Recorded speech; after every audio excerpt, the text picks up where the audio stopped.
Bonjour à tous, alors aujourd'hui je vous propose donc le CRPE groupement 5 et c'est le premier exercice donc ici c'est 4 affirmations, à chaque fois il va falloir dire si c'est vrai ou faux et on va justifier. Alors je vais essayer de vous donner plusieurs justifications à chaque fois. Et on commence tout de suite avec l'affirmation suivante, le nombre 27 sur 45 est un nombre décimal. Donc ce nombre c'est une fraction. Le quotient de deux nombres entiers, ici non nul. Comment reconnaître si c'est un nombre décimal ou pas? 27 sur 45. Alors la première chose que je vois, moi, c'est de simplifier la fraction. On apprend à simplifier très tôt. 27, c'est... si on simplifie par exemple 9, 27 et 45, ce sont deux multiples de 9. 27, c'est 3 fois 9. 45, c'est 5 fois 9. On simplifie donc par 9. On a tout à fait le droit. En simplifiant, ça laisse des 1. Il me reste donc 3 fois 1 sur 5 fois 1, donc 3 sur 5. Alors 3 sur 5, première chose, soit vous savez que ça fait 0,6. Et là, vous obtenez un nombre, ici, avec une écriture décimale finie. D'accord? Écriture décimale, c'est-à-dire que la partie qui est après la virgule, elle s'arrête. Donc ce nombre possède une écriture décimale finie, c'est donc un nombre décimal. Ça, c'est, je pense, la vision la plus courte, la plus rapide de ce problème. Deuxième chose, alors 3 cinquièmes. On aurait pu aussi le transformer, ce 3 cinquièmes. 3 cinquièmes, si je multiplie en bas par 2 et en haut par 2, j'obtiens 6 sur 10. Donc 6 sur 10, soit vous voyez que c'est 0,6, soit vous reconnaissez une fraction avec une puissance de 10 au dénominateur. Une puissance de 10 au dénominateur. D'accord? Et ça, on sait que quand une fraction possède un dénominateur qui est une puissance de 10, on est face à un nombre décimal. Ça se comprend assez bien d'ailleurs cette propriété.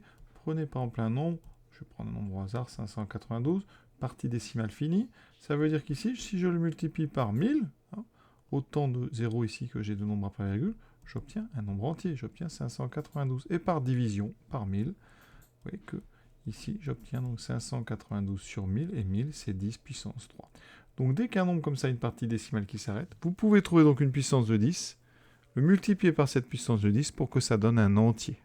Et ça fait que ce nombre décimal, c'est donc le quotient d'un entier par une puissance de 10. Autre variante, on peut aussi poser la division de 27 par 45. Dans 27, combien de fois 45? Aucune fois, donc on met 0. On abaisse un 0. Et donc dans 27, combien de fois 45? On va se dire ici, 6 fois. 6 fois 5, 30. 6 fois 4, 24. Donc ça fait 240 et 30, 270. Donc ici, on a 270. Quand on fait la soustraction, on obtient 0. Donc ici, vous voyez qu'on obtient un reste égal à 0.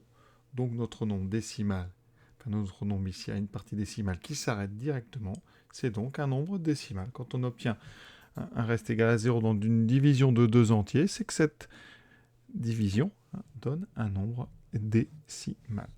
Autre propriété, un petit peu plus compliquée, là il faut un petit peu de connaissance. Ici, on peut reconnaître un nombre décimal à son, ici, dénominateur, une fois qu'on a simplifié. Parce que pour l'instant, 45, c'est 5 fois 9. Et donc, il faut d'abord simplifier. Une fois qu'on a simplifié, on est arrivé à 3 sur 5. Alors ici, je vous ai dit, 3 sur 5, on connaît, on peut multiplier par 2. En fait, ici, une fois qu'on est sous forme d'une fraction qu'on dit irréductible, c'est-à-dire qu'on ne peut plus simplifier, reconnaître un nombre décimal, ça peut être assez facile. Il faut juste que le nombre qui est dessous ne soit divisible. Ici que par des nombres premiers qui sont égaux à 2 ou 5. Il ne faut pas qu'il y ait un diviseur premier différent de 2 ou 5. Si vous avez, par exemple, 1 sur 15, ça ne sera pas un nombre premier. Ça ne sera pas un nombre décimal, parce que 15, c'est 3 fois 5. Et donc, ici, on a un nombre ici qui est premier, qui n'est pas égal à 2 et à 5. D'accord?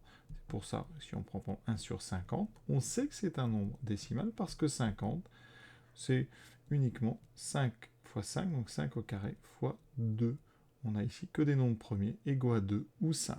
Voilà, ça c'est un petit peu plus compliqué comme propriété, hein, donc on va se contenter, je pense, dans la plupart des cas, de passer par le 3/5, par le 0,6 ou par le 6/10, hein, tout ça, des choses quand même que, en général, on sait.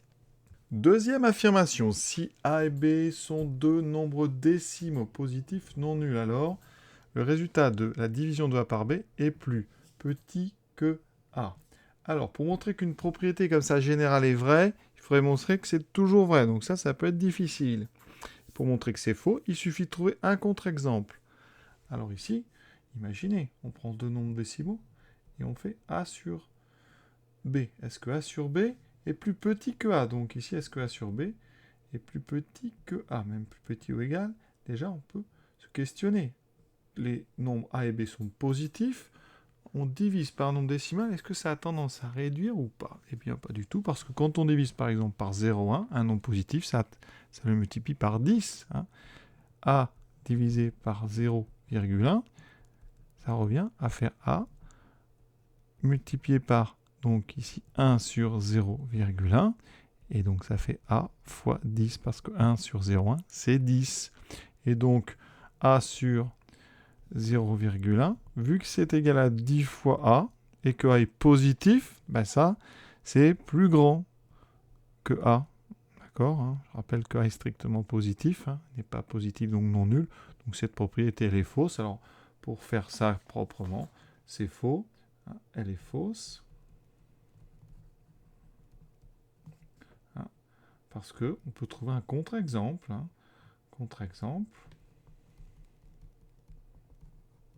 On va prendre par exemple A égale 1 et B égale 0,1. C'est vraiment l'exemple le plus simple qu'on puisse trouver. Hein.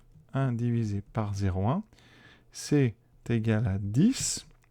Hein, et 10, eh bien, c'est plus grand que 0,1. Donc ici, eh bien, on a A sur B qui est strictement plus grand que A. Donc la propriété, elle est fausse. On vient de trouver donc un contre-exemple. J'ai pris A égale 1, B égale 0,1. Évidemment, ça marche pour beaucoup de nombres. On a égale 2 et B égale un nombre entre 0 et 1. Par exemple, 0,5. Si je fais A sur B, ça me donne 2 sur 0,5. 2 divisé par 0,5, eh bien, ça va faire 4. Et 4, eh bien, c'est plus grand que 2. Ce n'est pas plus petit que 2. Donc, vous voyez, n'importe quel exemple ici, avec un nombre, il faut un nombre B entre 0 et 1. D'accord? Parce que diviser par un nombre entre 0 et 1, ça, diviser un nombre positif par un nombre entre 0 et 1, ça va l'augmenter. Troisième affirmation. La somme de 3 entiers consécutifs est toujours un multiple de 3. Alors, deux choses à dire. D'abord, les entiers consécutifs, hein, c'est des entiers qui se suivent. Par exemple, 3, 4, 5, 5, 6, 7, 10, 11, 12, etc. Ici, on vous demande une propriété donc générale, comme l'affirmation 2. Hein. Pour montrer qu'elle était fausse, on a trouvé un contre-exemple. Ici, cette affirmation, en fait, elle est toujours vraie. Vous pouvez tester. Si on prend 3 plus 4 plus 5, ça fait 7 et 5, 12. C'est 3 fois 4, c'est donc un multiple de 3. Si on prend 10 plus 11 plus 12, j'obtiens 21 et 12, j'obtiens 33. C'est 3 fois 11. Donc ça a l'air de marcher. Donc on va être obligé de faire un raisonnement général. Donc je vais prendre 3 entiers consécutifs sans les fixer. Donc il y a deux façons de faire. Soit n, le plus petit des 3. Dans ce cas-là, ces 3 nombres sont donc n, le suivant consécutif n plus 1, et celui d'après n plus 2. Je fais la somme. Ça fera donc n plus 1 plus n plus 2. dn, j'en ai 3, j'ai donc 3n, plus 1 plus 2, 3. Est-ce que c'est un multiple de 3? Eh bien oui, parce que on peut factoriser par 3. Ça fait 3 fois n plus 1. 3 fois n plus 1, c'est 3 fois un nombre entier, donc c'est un multiple de 3. Donc cette affirmation, vous voyez, elle est vraie. Alors il y a un tout petit peu plus subtil. On pourrait, au lieu de prendre n le plus petit des 3, on pourrait n soit n, hein, celui qui est entre les deux, entre les 3. Donc celui, on va dire, du milieu. si vous comprenez bien ce que je veux dire. Ça veut dire que les trois nombres sont n qui est au milieu, celui d'avant qui est n-1, celui d'après qui est n plus 1. Et dans ce cas-là, la somme, eh bien regardez, ça fait n-1 plus n plus n plus 1.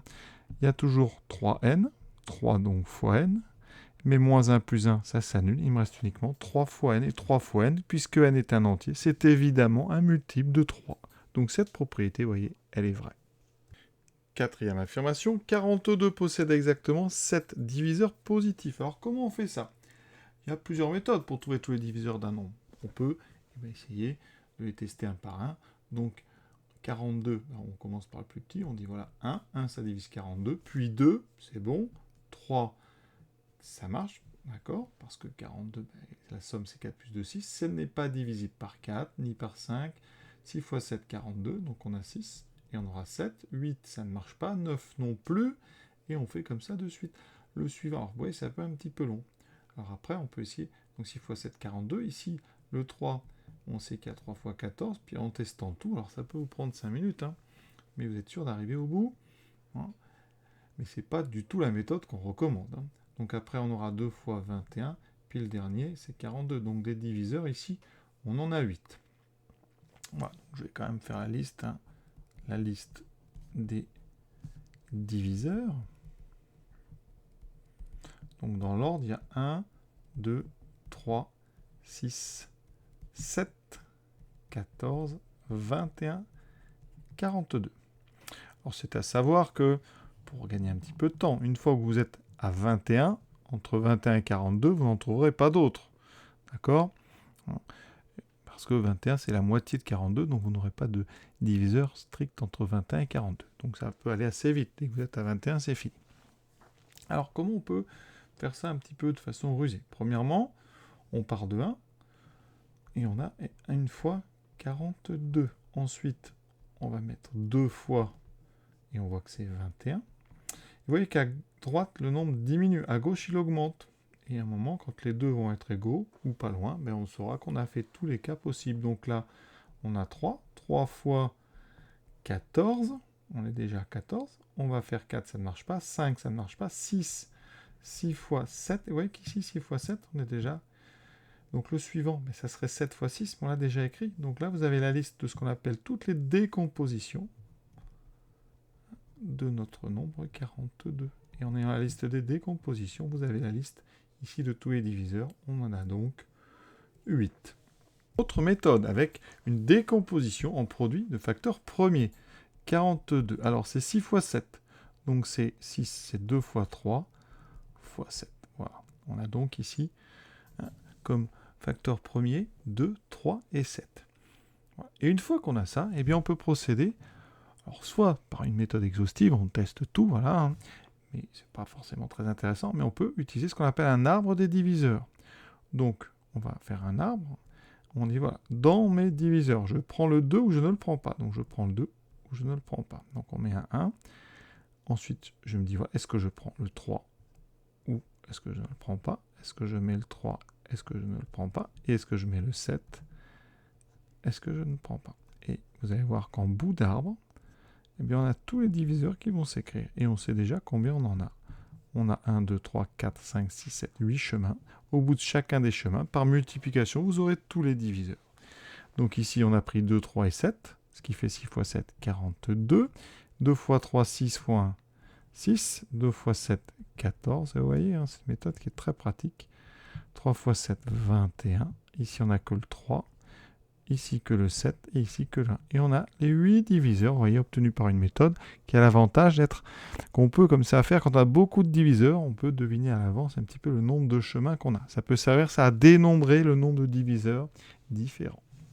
Alors la phrase nous a dit, possède exactement 7 diviseurs positifs. Alors pourquoi positifs? Parce qu'évidemment, moi je ne me suis attardé que sur les nombres positifs. On a aussi... Là, moi, j'ai trouvé 8 diviseurs positifs. On a donc 8 diviseurs négatifs, qui sont moins 1, moins 2, moins 3, moins 6, etc. Donc ici, on en a 8. Conclusion, cette affirmation, eh bien, elle est fausse. D'accord? Puisqu'on en a trouvé un de plus que ce qu'on nous annonce. Voilà, cet exercice est terminé. J'espère avoir été complet. À bientôt.